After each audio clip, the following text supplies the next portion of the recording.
Donc, on va parler de l'entretien de démarrage, l'entretien de suivi. Donc, l'entretien de démarrage, à quoi il va servir, comment il va se dérouler, comment il va se passer. De préférence, si vous le pouvez, si vous avez la chance d'être géographiquement parlant, pas très loin les uns des autres, autant le faire de visu, autant le faire en face à face, c'est toujours plus simple. Dans un premier temps, on va être là vraiment pour créer du lien. Vous allez tout simplement vous présenter, laisser la personne que vous allez parrainer se présenter à son tour. Vous allez pouvoir vous intéresser à tous ces centres d'intérêt, savoir ce que cette personne elle aime, savoir les loisirs du coup qu'elle pratique, que ses enfants pratiquent, connaître, en savoir un petit peu plus sur ses passions, la lecture, la filmotographie, enfin il y a beaucoup, beaucoup de passions, la cuisine. Savoir un peu au niveau de sa situation familiale, est-ce que c'est une personne qui est seule? Est-ce que c'est une personne qui vient en couple? Est-ce qu'elle a des enfants? Parce que toutes ces petites choses, en fait, elles vont vous aider à mieux comprendre, en fait, la personne tout simplement. Connaître aussi ses motivations, son why plus particulièrement, parce que quand elle aura envie de baisser les bras, vous allez être là pour la coacher, pour la motiver, pour lui donner envie, de ne pas baisser les bras tout simplement, parce que vous saurez, en fait, pourquoi elle est en train de se battre ainsi que sa situation professionnelle. Quelqu'un qui travaille, quelqu'un qui ne travaille pas, aura pas forcément le même temps à dégager à l'activité, ce qui est totalement normal. Ensuite, l'étape 2, vous allez lui raconter votre propre histoire.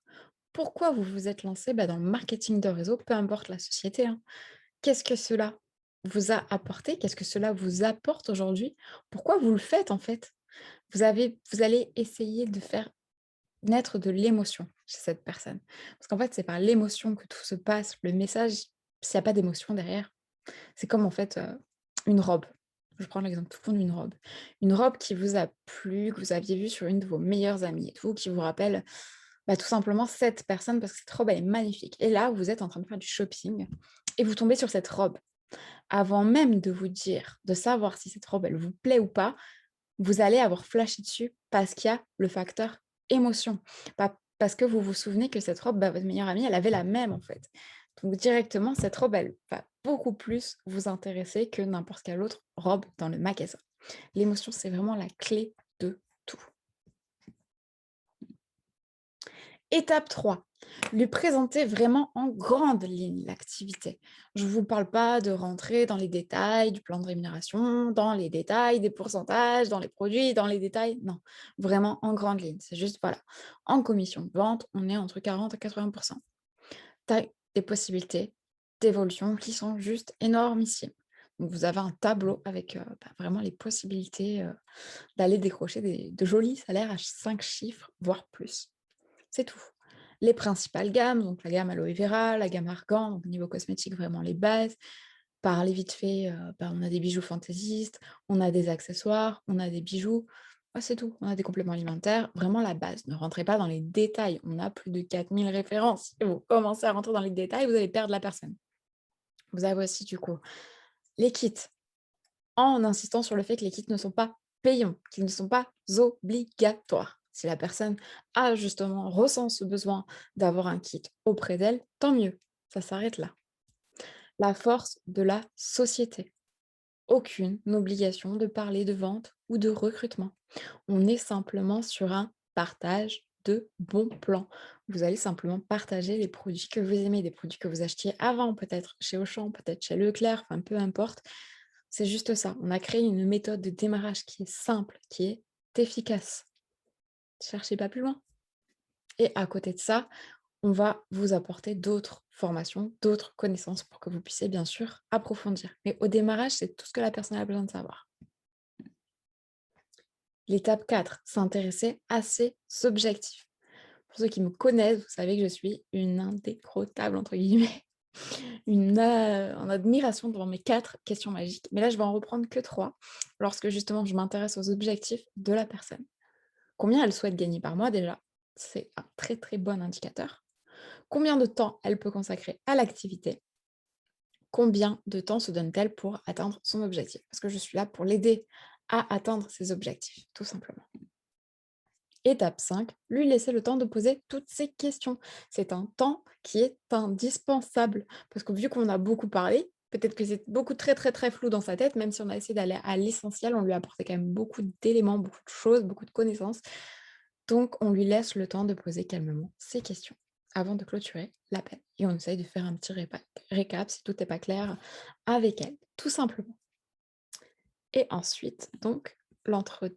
Ah non, eh ben non, j'allais sauter une étape et pas une étape des moindres, l'étape la plus importante, l'étape 6, l'aider à démarrer. Vous allez lui présenter la méthode de démarrage et lui présenter le questionnaire et reprendre avec elle tout simplement pour qu'elle puisse du coup dresser la liste de ses produits du quotidien ainsi que dresser la liste de son top contact. Et là, c'est déjà pas mal. Elle sait où elle va aller, quand est-ce qu'elle va y aller et pourquoi elle va y aller. Et ensuite, évidemment, le suivi.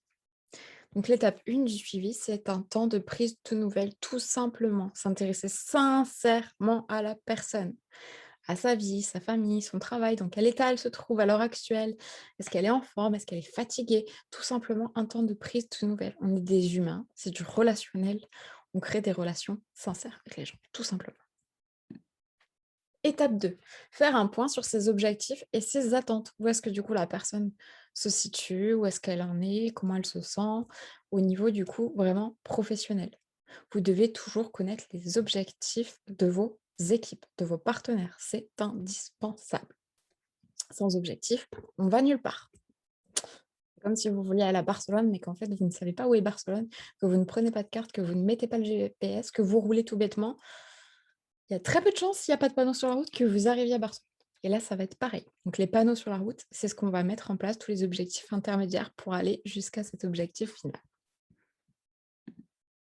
Étape 3, identifier les situations qui le ou la mettent en difficulté. Pourquoi? Pour cibler les problèmes, pour voir justement qu'est-ce qui bloque, qu'est-ce qui fait que la personne n'évolue pas comme elle le souhaite. S'il y a des problèmes, peut-être qu'il n'y a pas de problème, peut-être que tout va bien. Mais là, je suis vraiment dans le cadre d'un entretien constructif. Étape 4, apporter de nouvelles pistes de réflexion par rapport aux problèmes, par rapport aux blocages qu'on a pu identifier sur l'étape d'avant. On va chercher des solutions. On va lui proposer des alternatives, tout simplement. Étape 5, réaliser un récapitulatif de tous les points clés abordés. Ce récap, c'est vraiment indispensable. Ce que je disais pour l'entretien de démarrage ou l'entretien de suivi, dans tous les cas, il le faut, c'est indispensable. Il va permettre de ne pas oublier les choses et d'aller vraiment à l'essentiel pour savoir les nouvelles actions qu'on va mettre en place. Voilà. Du coup, c'est fini. Merci beaucoup pour ce petit temps du coup, que vous êtes accordé à votre réussite. Et n'hésitez pas si vous avez des questions, bien évidemment. Je vais arrêter le partage.